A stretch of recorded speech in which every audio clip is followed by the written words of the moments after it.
Hello po.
Ang ikalibang hatis sa Maria at Juan sa paanan ng krus ni Jesus. Pagbasa mula sa Ebanghelyo ayon kay San Juan. Papuri sa iyo, Panginoon.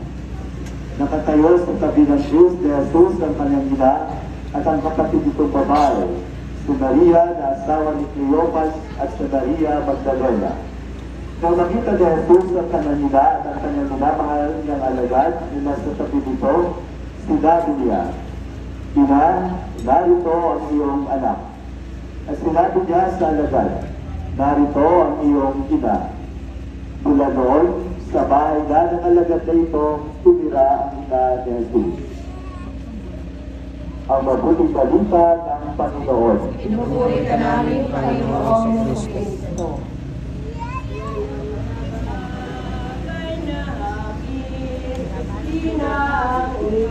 Iyong tinig, hindi sukat na mahirap.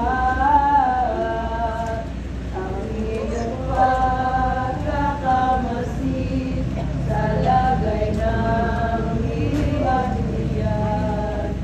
Inang iyong tinis, hindi sukat na mahirap.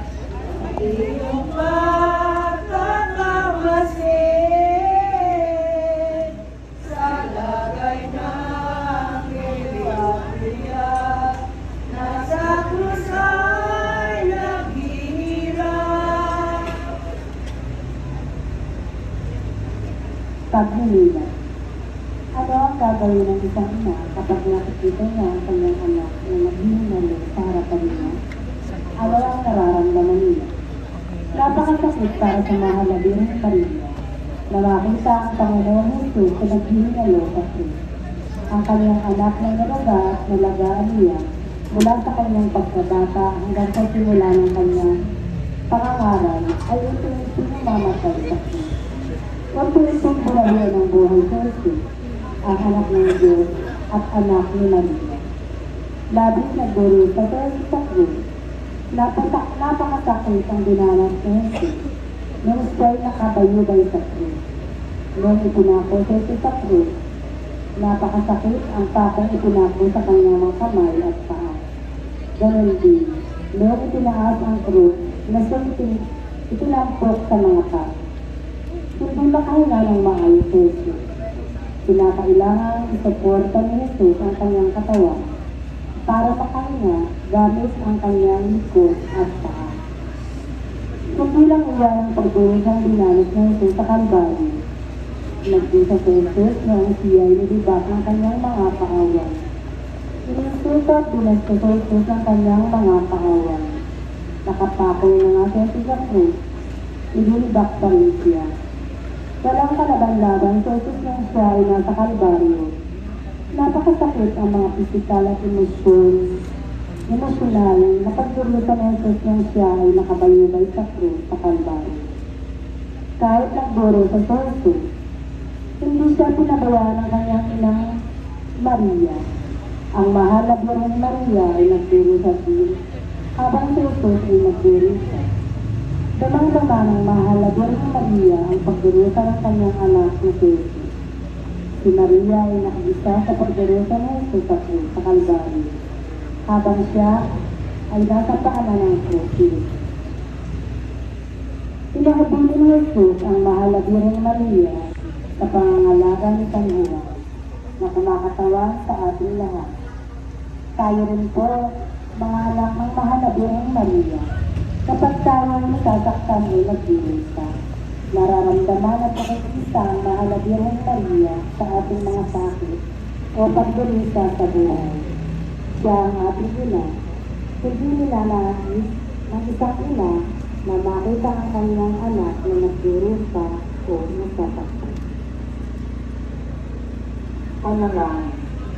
Amang mapagmahal, nagpapasalamat kami sa pagbibigay mo sa amin kay Maria bilang ina ng iyong anak at ina rin namin lahat. Ang kanyang nawang makainang pagsabi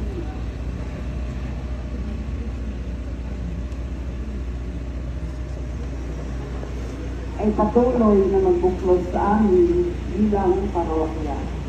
Dumanas man kanilang pagdurusa, hinihiling namin bilang sambayanan ng iyong mga pinili na kami nawa ang manguna sa pagbubuklod ng aming parokya sa halip na kami ang maging sanhi ng pataasan, pagmamagaling at pagkakakanya-kanya.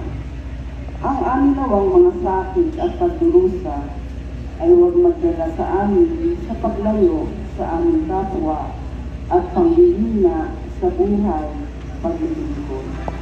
Sa halip, katulad ni Maria na nakaranas ng dusa sa paanan ng krus ng kanyang anak, ang mga ito nawa ay lalong magpanatili sa amin sa iyo at magpatatag ng aming pananampalataya. Ito'y aming hinihiling sa ngalan ng Kristo kasama ng Espiritu Santo magpasawalang hanggan. Amen.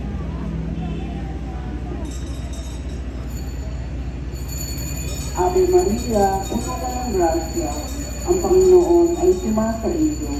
Pinagpala ka sa kababaihan at pinagpala ang bunga ng iyong sinasapunan na si Jesus.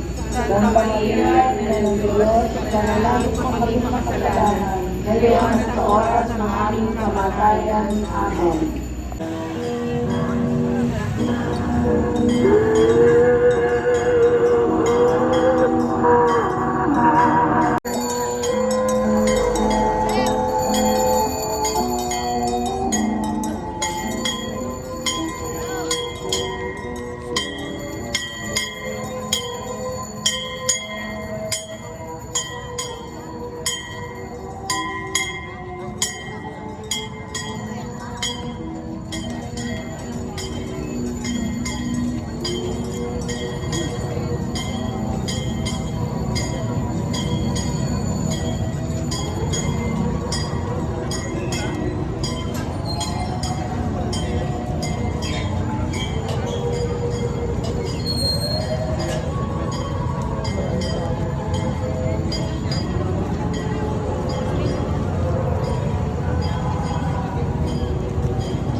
Yung picture. Program mo kami ha. Siyempre. Bye-bye.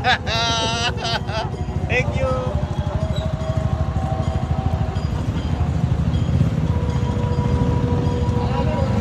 Mapagtawag sa